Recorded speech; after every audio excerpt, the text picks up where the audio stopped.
Hi, and welcome to Formation, a weekly conversation for followers of Jesus. I am Kara Watts, and here with... Hello there, Renee Hoke.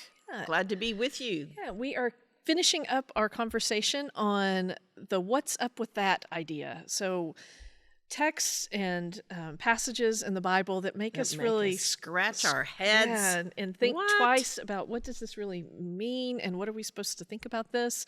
And so it's my turn to choose a scripture passage. I hope it's not going to be too hard. It's not, but it's a long passage, but it is from the Gospel of John. Excellent. And I find most of the Gospel of John head-scratching, so we probably could have picked anything from my perspective. It is a unique gospel, isn't it? It is very unique, and there's a lot to think about in it. And in full disclosure, this is a text that was assigned as from a homiletics class, so a preaching class, and so I had an opportunity. I wasn't really familiar with it, so I had an opportunity to really look through it, and when I did that, it was a lot of head scratching and what is going on here. And so John chapter 9 is where we'll be reading. We'll be working through the full chapter, so 41 verses. But it's a really interesting story. And just to give you a tiny bit of background, just prior to this, Jesus literally had to run away from being stoned. So Jesus is in a new place, has escaped that, but there's some heightened tensions between Jesus and the religious leaders at the time, who are trying to understand who this guy is, and Jesus is trying to show them who he is in many ways. And so I'll start out reading, and John chapter 9, we'll read verses 1 through 7, and then we'll stop and talk about it. So if you have your Bibles, follow along, unless you are driving in your car, and that would not be good. So, John 9. As he walked along, he saw a man blind from birth. His disciples asked him, "Rabbi, who sinned, this man or his parents, that he was born blind?" Jesus answered, "Neither this man nor his parents sinned. He was born blind so that God's works might be revealed in him. We must work the works of him who sent me while it is day. Night is coming when no one can work. As long as I am in the world, I am the light of the world." When he had said this, he spat on the ground and made mud with the saliva and spread the mud on the man's eyes, saying to him, "Go wash in the pool of Siloam," which means sent. Then he went and washed and came back able to see. What strikes you from the very start of this story? I think, well, obviously the problem of connecting blindness or any physical challenging circumstance with who sinned. Right. So, but that's first century. Yes, somebody must have thinking, done isn't it? something. I hope, but I think sometimes that comes out in some odd places when you read things and do things. But I think in our most modern day ways of thinking, that is not there. But There's one other thing that I think is this happened. My translation says this happened, the man's blindness, so that the work of God might be displayed in his life. And that just feels really heavy to me. Oh, then, we'll see God at work. And then you want to not be the lucky person that got picked to be an example of God's, power, because that just means you've got to struggle with something. Right. Right. That, to me, that's very problematic. That's just, that notion that God's work will be seen through this. Almost says, okay, don't worry about it because I'm going to fix it. But this man's been blind all of his life. We don't know how old he is. Waiting for Jesus to pass by and fix it. And not everybody got fixed. Right. And he's just sitting. I mean, the man doesn't stop them. The man doesn't say, "Hey, I'm here." It's just... Oh, that's right. He's not asking for the man is not healing, asking for anything. He's just... I don't think I noticed that before. Yeah, we assume that he's probably at the gates of the city, or somewhere collecting nearby that. some money. Potentially. I mean, we would assume that just given the situation. But we find out a little bit more about his parents later on. And so his family was involved in his life. And so we don't know why he was there. And I don't know. It bothers me that the disciples are just like, here's someone who seems unfortunate. I wonder what he did wrong. I wonder what he did wrong. Jesus, tell us about this guy. That's makes me scratch my head and say, what's up with that? And then Jesus kind of immediately, he doesn't say, would you like me to heal you? What do you want done? He spits in the ground and rubs a little, creates a little mud, rubs it on the man, and then says, go and wash. It's almost as if the man is being treated in kind of a token way, right? Very much there's so. blind man. I'll just show you my latest, solution to that problem.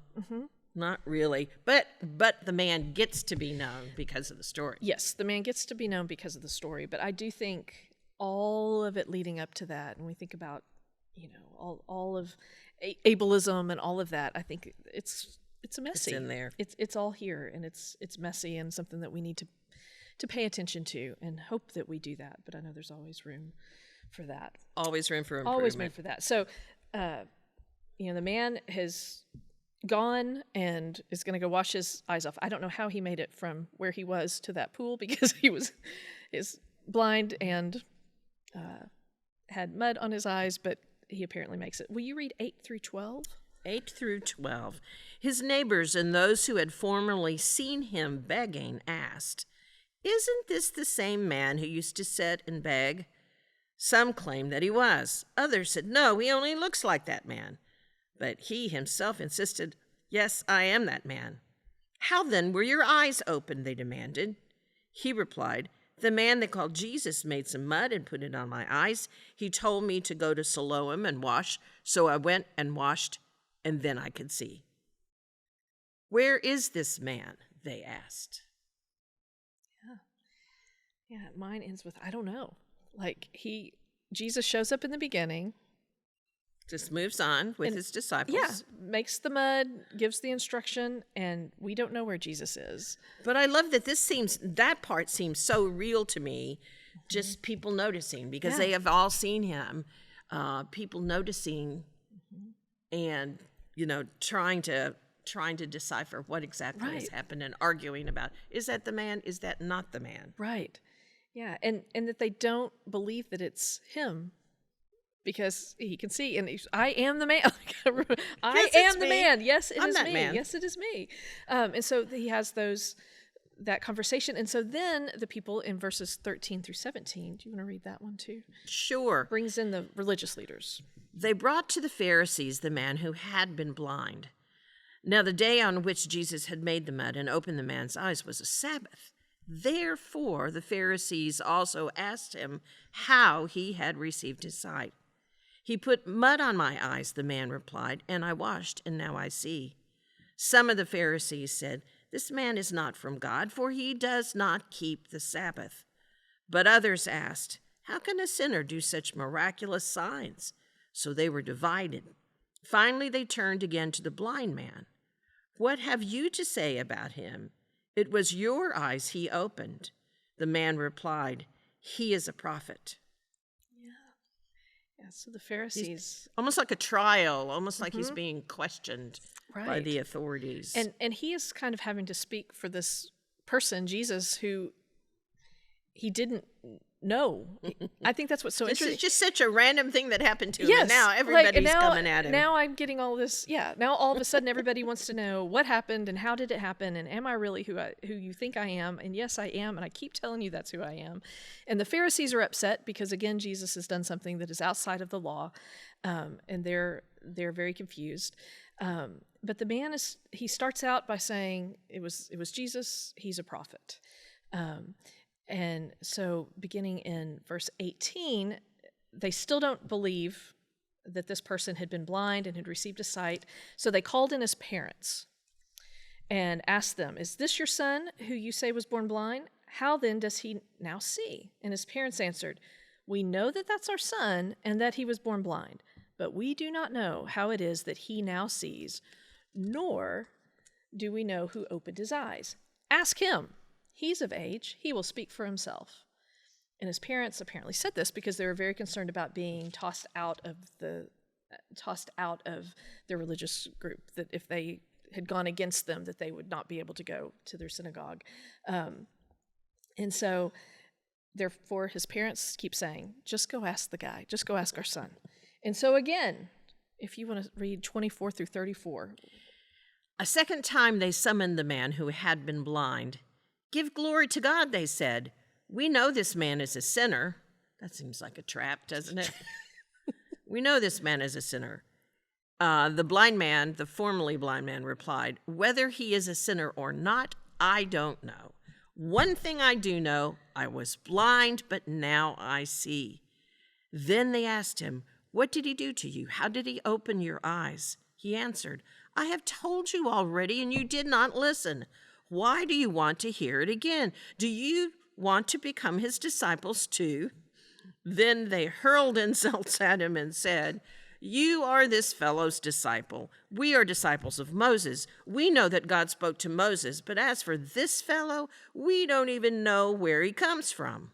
The man answered, "Now that is remarkable. You don't know where he comes from, yet he opened my eyes. We know that God does not listen to sinners. He listens to the godly man who does his will. Nobody has ever heard of opening the eyes of a man born blind. If this man were not from God, he could do nothing." To this they replied, "You were steeped in sin at birth. How dare you lecture us?" And they threw him out. This poor man. This poor guy was just sitting, he was just minding his business. Oh my gosh. Finds himself healed. Even his parents basically throw him into the mix of this. And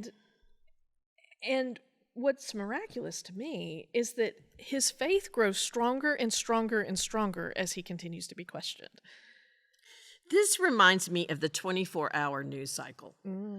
You know how a little nugget of a story, if you're watching all day, round the clock news, keeps getting repeated and a little bit more gets added, and then the story is told again and gets repeated. I mean, it has sort of a contemporary feel of this investigation that's underway. Right. And we don't know. You could imagine it being teased for the 10 o'clock news. Yeah. We talked to the blind man who says, Yeah, now we have his parents. They don't want to get involved because they're afraid of the consequences of being involved. And I think he's becoming kind of a good attorney arguing for, let's just keep in mind what this man did. Right. That seems to me like he's of God. Right. This is astonishing. What has happened to me is astonishing. And you're so upset, and they're throwing him out. And so to end this chapter, Jesus heard that they had driven him out. So this is the first time that we see Jesus. Jesus been off, Where probably went to see Mary and Martha, have a nice lunch, and he comes back. Which I think is so interesting that it's an entire chapter where Jesus is gone for most of it. And the whole town is just driven crazy by this. But when Jesus hears that the man has been driven out, he goes and he finds him, and he said, "Do you believe in the Son of Man?" He answered, "And who is he, sir? Tell me so that I may believe in him." Jesus said to him, "You have seen him, and the one speaking with you is he." He said, "Lord, I believe," and he worshipped him. Jesus said, "I came into this world for judgment, so that those who do not see may see, and those who do see may become blind." Some of the Pharisees near him heard this and said to him, "Surely we are not blind, are we?" Jesus said to them, "If you were blind, you would not have sin. But now that you say, 'We see,' your sin remains." That is a puzzle at the end, isn't it? It's a huge puzzle. Yes. A double reversal. Yes, of blindness. How many gosh. ways can this be used, this metaphor be used? Probably the most puzzling sentence comes at the very end of the story. What? Yeah, and the fact that, I just find it fascinating. And I think for us today, this notion that it just makes it more relevant that Jesus isn't there, and yet Jesus is there. And teaching and explaining and doing all those things in the midst of this confusion and this unknowing and this uncertainty. And are we blind? Are we not blind? Yes. So, as we make our way through the story, then we have to think, as Jesus moved during the time that he was in Galilee, moving from town to town, teaching and healing. I mean, he left this wake behind him, like the wake from a boat. Right. And in all of the places where he had just passed through, there was probably some sort of local turmoil. Right. Who was that? And was that Jesus? What just happened? Yeah, lots of head scratching in the midst of all of that, and lots of unknowing, especially for those religious leaders that were trying to make sense of it all and understand what was happening, and who was I almost this think Jesus. they didn't want to understand. Yeah, that I don't makes think sense. they had the right motives. They were just trapping somebody. Well, they had just tried to. I mean, he had just escaped being stoned for for doing his work. So I think it's fair to say that they were not. They had an agenda. Right. And I think... And that became clear. I think that's why everybody, Right. including the man who was blind, was kind Right. of hands-off like. Yeah. And we see, if we look at John as this gospel of different miracles and signs, this is considered the sixth of those signs. So the healing the blind man. So this stands out as one of the important chapters. But I don't know. For today's world, I find it really fascinating that Jesus just kind of picked somebody up that wasn't really looking, but he was captured and started out like, I'm not real sure about this. Well, wait a minute. Well, maybe. Okay, yes, this is who Jesus is, and Jesus is there. Feels a in the little more midst of it. random than of his more intentional. Someone pleading with him for healing, and then he stops and engages in conversation. This is sort of a... Yeah. Makes me think of that planting the seed that we've talked about so much. You never know what's really going to happen. I'm going to heal someone. I don't really know what's going to happen with that, but in this circumstance, it was incredibly significant. That's a great connection. You're right. Well, I don't think we really explained a whole lot or helped. I have far more questions. I have particularly at always the end. loved this chapter, though. I love this story. Yeah, I just think the way it continues, I think it's really fun to read. Yeah, it's really neat. So I hope that you can let us know what you think about this particular chapter from John 9.